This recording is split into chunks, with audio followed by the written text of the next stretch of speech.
Çarmıh olayı hiç olmasaydı ve Hazreti İsa başarılı olsaydı misyonunda, diyelim ki Yudeya bölgesinin kralı olsaydı, tarihte neler değişirdi? Süleyman Mabedi'ne ne olurdu? Holocaust olur muydu? Peki Hristiyanlık olur muydu? Bu videoda bunları işleyeceğiz.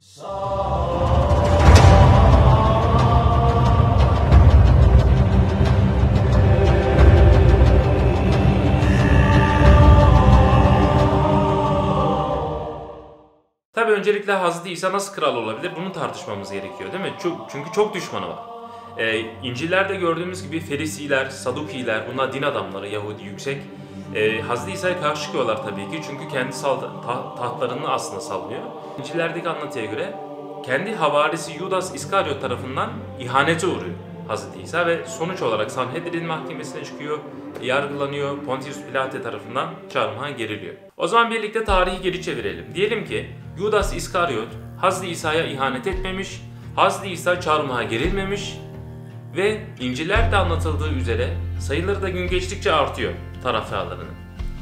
Şimdi bu durumdan endişe eden Pontius Pilate, Roma valisi Hazreti İsa'yı tutuklamak istiyor. Çünkü endişe ediyor, yani o kadar taraftarları var. Her an isyan çıkarabilirler çünkü kendisini kral olarak görüyor bir nevi. Şimdi diyelim ki askerler onu tutuklamaya gidiyor fakat halk isyan ediyor. Çünkü o kadar çok taraftarı var ki Sadukiler ve Ferisilerle zaten mantıki tartışmalarda Hazreti İsa her zaman önde. Yani onları da ikna ettiğini düşünelim ve halk isyan ediyor diyelim Roma'ya, Hazreti İsa'nın tutuklanmasına karşı.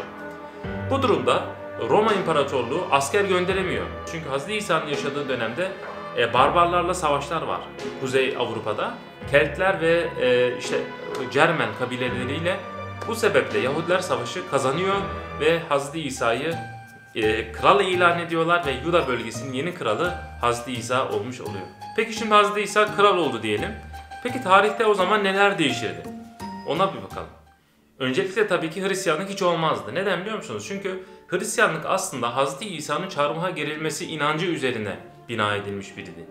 Yani Tanrı kendi oğlunu gönderiyor ve çarmıha gerdirerek ne oluyor? İnsanlar günahlardan ve yasadan kurtulmuş oluyor. Şimdi eğer çarmıh olmasa ne olacak? Demek ki Hazreti İsa'nın taraftarları hala Tevrat yasasına bağlı olacak. Yani İncil'in Tevrat'a muhalif şeyler söylemesi mümkün olmayacak. Ayrıca İncil Tevrat'ın bir parçası olur. Değil mi? Çünkü birçok peygamber gelmiştir. Bunlar hepsi Tevrat'a toplanmıştır. Hazreti İsa'nın söylediği de aslında çok da farklı şeyler değil. Ve aslında İncil diye bir şey olmayacak, yani müstakil bir eser olarak olmayacak. Bu da Tevrat'ın sonuna eklenecek arkadaşlar. Ayrıca Yahudiler Hazreti İsa'ya inandıktan sonra onu asla Tanrı olarak kabul etmezlerdi. Çünkü kendi teolojik inançlarına aykırı tabii ki, değil mi? Çünkü Tanrı tektir. Yani eğer Hazreti İsa'ya Tanrı deseler iki tane Tanrı'dan söz edilmiş olur. Bu da zaten Yahudilerin asla kabul edemeyeceği bir şey. Yani Hazreti İsa kısacası Tanrı olmazdı arkadaşlar. Ayrıca İncil'in içerisinde çok farklı şeyler olurdu. Günümüzde daha çok Hazreti İsa'nın tanrılığını ispat etmek için işte onun mucizelerini anlatan bir metin olarak karşımıza çıkıyor İncil'ler. Fakat diyelim ki Hazreti İsa kral. Ne olacak o zaman? Savaş hukuku gerekiyor, ekonomi gerekiyor, değil mi? Siyasi bazı kurallar gerekiyor. Demek ki İncil'de o zaman günümüzdeki gibi pasif bir dil değil, daha çok aktif dünya hayatında olan bir dilin hakim olacağını o zaman görürdük. Ayrıca diyelim ki Hazreti İsa havarilerine diyor ki kiliseler inşa edin.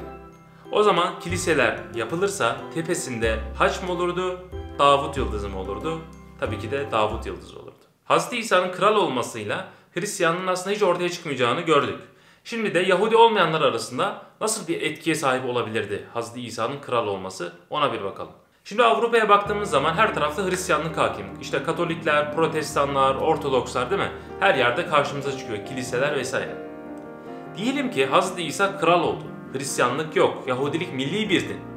Çünkü Hazreti İsa Matta İncil'inde anlatıldığı üzere sadece Yahudilere gönderilmiş bir elçi. Tanrı'dan gelen bir elçi. Sadece Yahudilere. Ne var o zaman? Misyonerlik yok. Yani Hazreti İsa havarilerine şey demezdi. Hadi git Roma'ya tebliğ et. İşte Hristiyanlık temellerini öğret veya işte Yahudiliği öğret demezdi. Yahudiler için misyonerlik hiçbir zaman zaten önemli olmadı. Milli bir din arkadaşlar Yahudilik. Bu sebeple Avrupa'ya Hristiyanlık veya Yahudilik asla gelmezdi. O zaman günümüzdeki Avrupa pagan olurdu. Her yerde kilise yerine pagan tapınakları görürdük. İşte Zeus tapınağı görürdük, Apollo tapınağı görürdük, Mars tapınağı falan görürdük. Yani kısacası Avrupa asla Hristiyan olmazdı ve pagan bir coğrafya olurdu. Evet, Hz. İsa'nın kral olmasıyla Hristiyanların ortaya çıkmayacağını gördük ve Avrupa'nın hala pagan bir coğrafya olacağını gördük. Şimdi de modern Yahudilik üzerinde nasıl bir etkiye sahip olabilirdi ona bir bakalım. Öncelikle Holocaust diye bir şey hiç olmazdı. Çünkü Holocaust'un olabilmesi için Yahudilerin kendi yaşadıkları coğrafyadan çıkmış olmaları gerekiyor. Değil mi? Yahudiler çünkü isyan ettikten sonra Roma İmparatorluğu onların Kudüs'e gelmelerini yasakladı. Onlar da mecburen dağıldı. Ama Hz. İsa kral olsaydı kendi pasif tutumundan dolayı çevre ülkelerle de barış içinde olurdu. Mesela Roma'ya vergi vermeyi kabul ederdi. Paraya çünkü değer vermediğini biliyoruz Hz. İsa'nın. Pers ve Roma ile iyi ilişkiler kurardı. Bu sebeple onlar Yahudilere saldırmaz ve onları sürgün etmezlerdi. Bu sebeple Hitler ortaya çıkıp Yahudileri suçlayamazdı arkadaşlar. Ayrıca Süleyman Mabedi de günümüzde hala ayakta olurdu. Roma saldırmıyor çünkü. O zaman arkadaşlar günümüzde Süleyman Mabedi varsa Müslümanlar da orayı kutsal kabul edecek. Sonuçta Kur'an-ı Kerim'de de geçiyor Süleyman Mabedi. Fakat Yahudiler bunu istemeyecekti. Neden? Çünkü Yahudi olmayanların mabede girmesi kabul edilemez bir durum. O zaman Müslümanlarla arasında yine de ister istemez çekişmeler olacaktı. Evet, aslında çarmıh olayına arkadaşlar genel olarak baktığımız zaman 3 tane din çok büyük bundan etkilenmiştir. Birincisi Yahudilik.